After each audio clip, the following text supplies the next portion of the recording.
So I'm back on the mainland now, and of course I got back at the point in time where the tide is turning. You can just see there on this rocky stretch of coastline that we've now got the tide going out, and this is the perfect time of day to be foraging now, because what we can do is we can follow the tide out and oops, that's a bit slippy, and pick our way through all this seaweed. I'm wearing Vibram sole boots, which is probably not the best boot to be walking on the shore with, because they just slip everywhere, so you need to put your feet on bare rock. But what we've got here is we've got lots of these pools, and it's in pools like this that we'll find a lot of seashore animals. And already, right at my feet here, I've got these little things. These are winkles, okay, and these things are everywhere. They're all over this coast in huge numbers, and they're very easy to pick and gather. Once you've got a meal, you can quite simply just put them on the fire. It's a simple way of cooking them.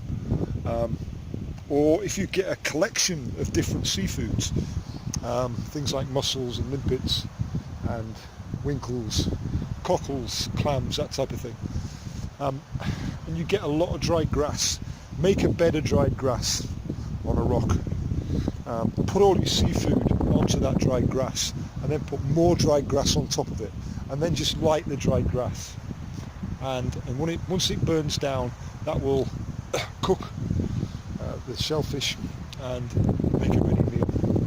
With bivalves such as mussels, of course, be careful what you're doing. Any that don't open, just discard them. They should open when heat's applied to them quite easily. They say that for bivalves, only eat them when there is an R in the month. So January, February, March, April, not May, not June, not July, not August, but back again in September. The reason is that it's not so much that they're bad at those times of year, but in summer what we get is red and green algae quite a lot. Now, red and green algae to a bivalve, they just filter that and they store those toxins in their tissues, and of course that can be toxic to humans, so we tend not to eat those things at that time of year. What else have we got here? Well, we've got some limpets.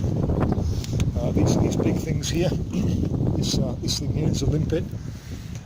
Not particularly great eating, but it's still a protein, so you could eat it. But what they do is they clamp themselves to the rock really sharply. So in order to get them, you've got to kind of take them by surprise, sneak up on them, and then give them a quick kick with your boot. Or in this case, I've got a stone, so I'm just going to. Oh, too late, missed him.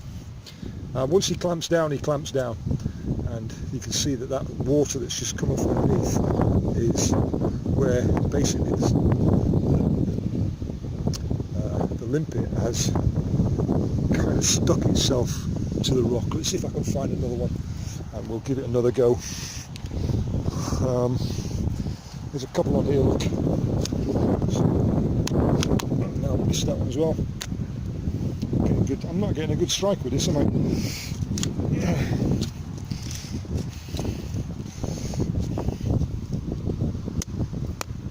There we go. So there you can see is the limpet. It's quite a muscular shellfish, and like I say, it's not my favourite seafood. But there's lots to go on this shore. I'll just put him back there so he can reclamp himself on there.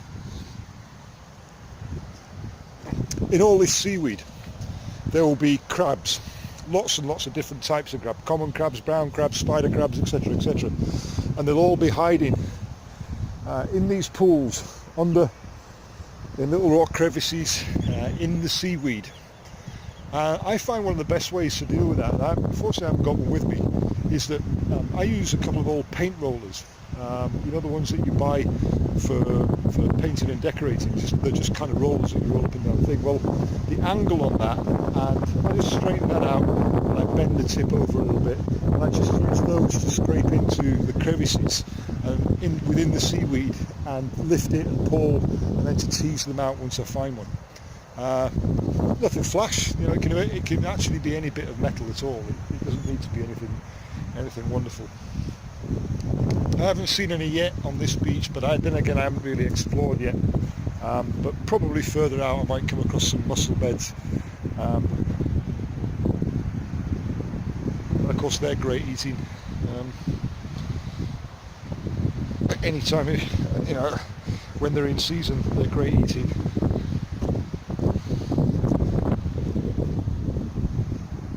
Also in these rock pools you get things like shrimp and sometimes prawn, and they can be gathered with a simple net, but you need a fairly fine net. One of the best places to do that is on a sandy shore rather than a rocky shore, although there's lots you can pick up and go for here. Sandy shores also offer food that you can't get in the rocky areas.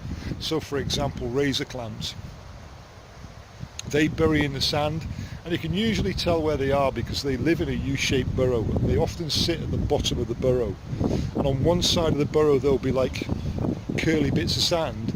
On the other side of the burrow it will be like a slightly sunken little hole.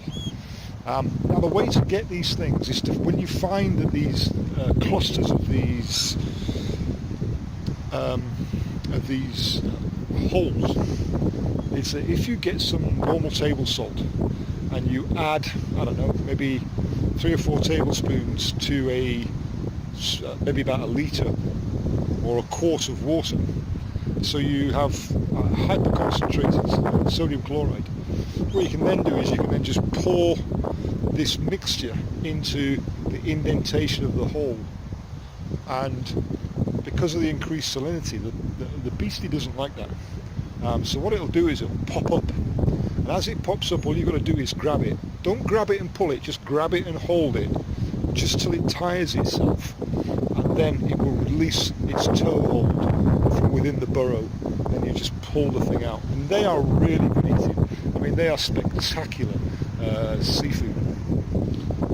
The other type of food you get on the sandy beach, and as I go to different beaches in this series, is I'll show you exactly how to do this. On the sandy beaches, often pop up things like cockles.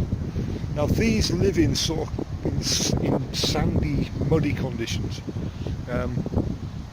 but they live under the surface. So you have to have something like a rake, or you have to be able to get your fingers inside the sand, only a few centimetres, only a few inches, just under the surface. But as you scrape away the top layer of sand, these things will pop up, and again they are beautiful, beautiful eating. Sandy beaches also offer the possibility of beach casting from the shore, and also shrimp in the area.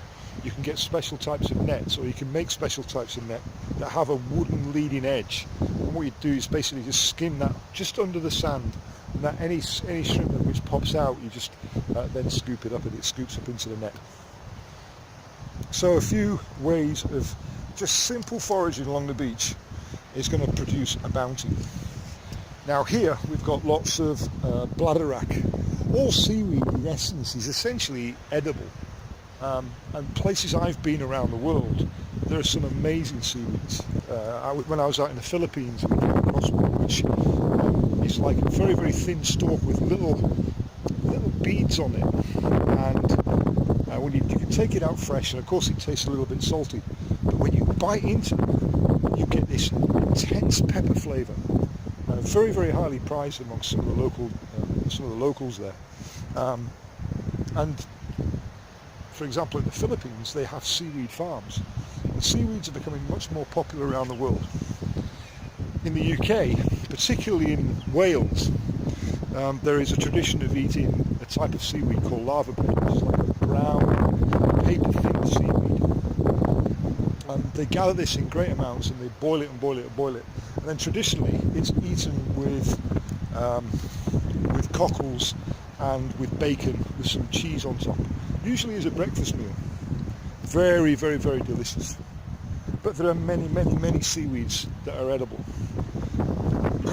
My suggestion, of course, for anybody who's going to go foraging is that you buy a specialist book. Ideally, you should go out with somebody who knows what they're talking about.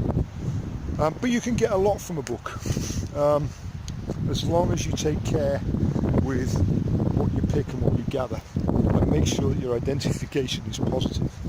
And I can't stress that enough when it comes to dealing with fungi. There are some great fungi out there, some lovely mushrooms that you can find in the woods and in the pastures and in the fields. Obviously not so much on the seashore, but please, please, please, if you're going to go gathering fungi, go with somebody who's a mycologist, who knows the difference between some, because some of those mushrooms are incredibly poisonous. We have one in the UK, which takes about 28 grams of this stuff, but it will kill you dead. And it's not a pretty death, it takes a long time. So with anything foraging, please understand what it is you're doing.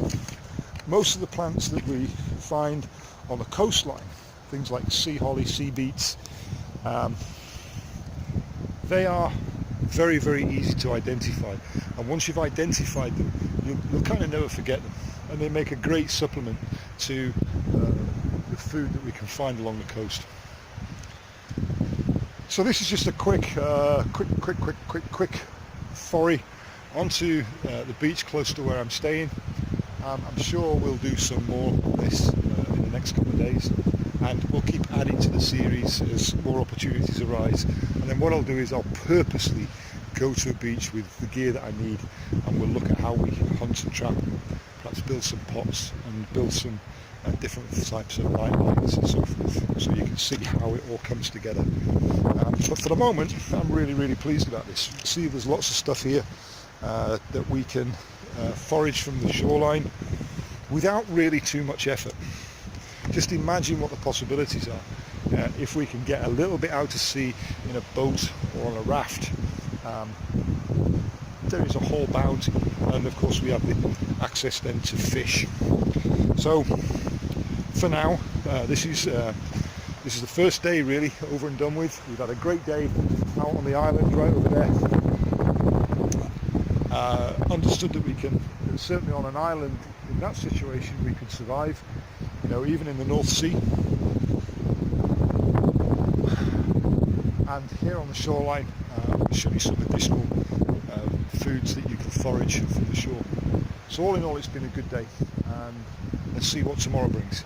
And once again, I'll make little clips, films, and post it so that you can see what we're up to.